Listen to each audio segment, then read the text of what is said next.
விஜய்க்கு ஒரு மண்ணும் தெரியாது. அதிமுக தலைவர்கள் நேரடி தாக்கு. அதாவது விஜயால் ஒருபோதும் எம்ஜிஆர் ஆகிவிட முடியாது என்று அதிமுக முன்னாள் அமைச்சர் ஜெயக்குமார் விமர்சித்துள்ளார். எம்ஜிஆர் பெயரை விஜய் உச்சரிப்பதில் எங்களுக்கு மகிழ்ச்சிதான் என்று கூறிய ஜெயக்குமார், முதலில் அத்தைக்கு மீசை முளைத்த பின் தேர்தல் வாக்குறுதிகள் குறித்து பேசிக்கொள்ளலாம் என்று விமர்சித்துள்ளார். சட்டசபை தேர்தலுக்கு இன்னும் 5 மாதங்கள் மட்டுமே இருக்கும் நிலையில் தாவேகா தேர்தல் பணிகளை முடக்கிவிட்டுள்ளது.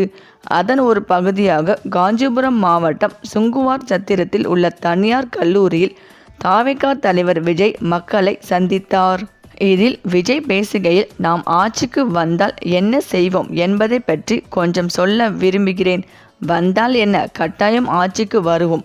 மக்கள் நம்மை வர வைப்பார்கள். எல்லோருக்கும் நிரந்தரமான வீடு, ஒவ்வொரு வீட்டிலும் ஒரு மோட்டார் சைக்கிள், அதற்கான வசதி வாய்ப்பை உருவாக்கும் அளவிற்கு பொருளாதார வளர்ச்சியை ஏற்படுத்த வேண்டும். அதற்கான வேலை வாய்ப்புகளை உருவாக்க வேண்டும். அதற்கேற்றவாறு கல்வியில் பாடத்திட்டத்தை சீர்திருத்தம் செய்ய வேண்டும். இவற்றை எப்படி செயல்படுத்தப் போகிறோம் என்பதை நமது தேர்தல் அறிக்கையில் விளக்கமாக தெரிவிப்போம். மற்றவர்களைப் போல் சும்மா பேசிவிட்டு ஏமாற்றும் வேலை எல்லாம் இங்கு கிடையாது. நாம் சும்மா எதையும் சொல்ல மாட்டோம். சொன்னால் அதனை செய்யாமல் விட மாட்டோம். அது மக்களுக்கு நன்றாக தெரியும் என்று தெரிவித்துள்ளார். அதேபோல் எம்ஜிஆர் மற்றும் அண்ணா ஆகியோரை விஜய் தொடர்ந்து புகழ்ந்து வருகிறார். இது தொடர்பாக அதிமுக முன்னாள் அமைச்சர் ஜெயக்குமார் பேசுகையில், எல்லோரும் எம்ஜிஆர் ஆகிவிட முடியாது. ஒரே சூரியன், ஒரே சந்திரன் போல ஒரே எம்ஜிஆர் தான். அவருடன் யாரையும் ஒப்பிட முடியாது. அதேபோல் எம்ஜிஆர் இல்லாமல் அரசியல் கிடையாது. அந்த வகையில் விஜய் எம்ஜிஆர் பெயரை உச்சரித்திருக்கிறார். அதிமுக ஆட்சிக்கு வர வேண்டும் என்ற நோக்கத்தில் தான் எம்ஜிஆர் கட்சியை உருவாக்கினார். அதனால் அடுத்த ஆண்டு அதிமுக ஆட்சி மலரும். எங்கள் தலைவரின் பெயரை விஜய் உச்சரிப்பதில் எங்களுக்கு மகிழ்ச்சியை. விஜய் தேர்தல் வாக்குறுதிகள் கொடுப்பது இருக்கட்டும். அதற்கு முதலில் அத்தைக்கு மீசை முளைக்கட்டும், பிறகு பார்க்கலாம். விஜய் திமுகவை மனதில் வைத்துதான் பேசி இருக்கிறார். அதனால் விஜயை தொட்டவர்களுக்கு தான் வருத்தம் என்று தெரிவித்துள்ளார். அதிமுகவின் நிறுவனரான எம்ஜிஆர் அடையாளத்தை ஏற்கனவே பாஜகவுக்கு விட்டு கொடுத்திருந்த நிலையில் தற்போது விஜய் பயன்படுத்துவதற்கு ஜெயக்குமார் ஆட்சேபனை தெரிவிக்கவில்லை என்பது குறிப்பிடத்தக்கது. மேலும் 2026 தமிழக சட்டமன்ற தேர்தல் மிகப்பெரிய ரசிகர் பட்டாளத்தை கொண்டு விஜய் போட்டியிட உள்ள நிலையில் இந்த தேர்தல் முக்கியத்துவம் வாய்ந்ததாக பார்க்கப்படுகிறது. தனது முதல் மாநாட்டிலேயே பாஜக மற்றும் திமுகவுடன் கூட்டணி இல்லை என்றும் தாவேகா தலைமையில்தான் கூட்டணி அமையும் என்றும் திட்டவட்டமாக அறிவித்தார். மேலும் தங்களோடு கூட்டணி வைப்பவர்களுக்கு ஆட்சி அதிகாரத்தில் பங்கீடும் அதிகார பகிர்வும் கொடுப்போம் என்றும் விஜய் கூறியுள்ளார். தாவேகா தலைவர் விஜய்க்கு பல்வேறு தரப்பினரும் ஆதரவும் தெரிவித்து வருகின்றனர்.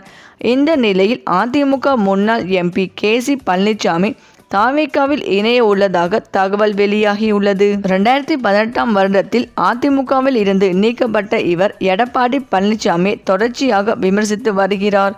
1984இல் எம்ஜிஆரின் ஆட்சியில் காங்கேயம் தொகுதியில் எம்எல்ஏவாக இருந்த இவருக்கு இன்றளவும் திருப்பூர், ஈரோடு மாவட்டங்களில் கணிசமான செல்வாக்கு உள்ளது. அதனால் அவரை கட்சியில் இணைக்க டிவிகே தரப்பு முயல்வதாக கூறப்படுகிறது.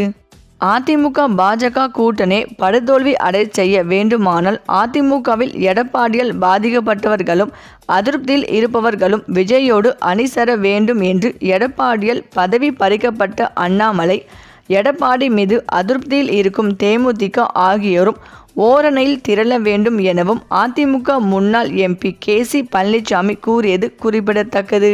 மேலும் தமிழ்நாடு அரசியல் கட்சி நிர்வாகிகள் சட்டமன்ற தேர்தலில் சீட் பிடிக்க கடுமையாக முயற்சி செய்து வருகிறார்கள். அதிமுகவில் பல சீனியர் நிர்வாகிகள் திமுக உள்ளிட்ட மாற்று கட்சிகளில் இணைந்து வருகிறார்கள்.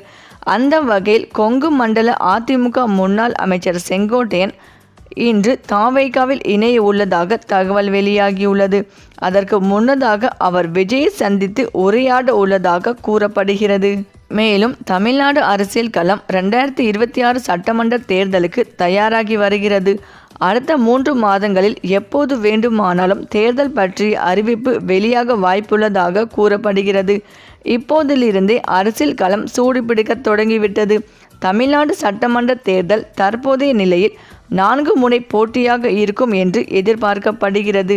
ஆட்சியை தக்க வைப்பதற்கு திமுகவும், ஆட்சியை பிடிப்பதற்கு அதிமுக பாஜக கூட்டணியும் முயற்சி செய்து வருகிறார்கள். நாம் தமிழர் தனித்து போட்டியிடுகிறது.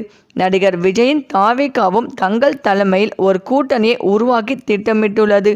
தேர்தல் நெருங்கும் நேரத்தில் கூட்டணியில் பல்வேறு மாற்றங்கள் இருக்கும் என்று எதிர்பார்க்கப்படுகிறது. அதேபோல் அதிருப்தியாக உள்ள பல தலைவர்கள் கட்சி மாறுவதற்கான வாய்ப்புகளும் அதிகம் உள்ளது.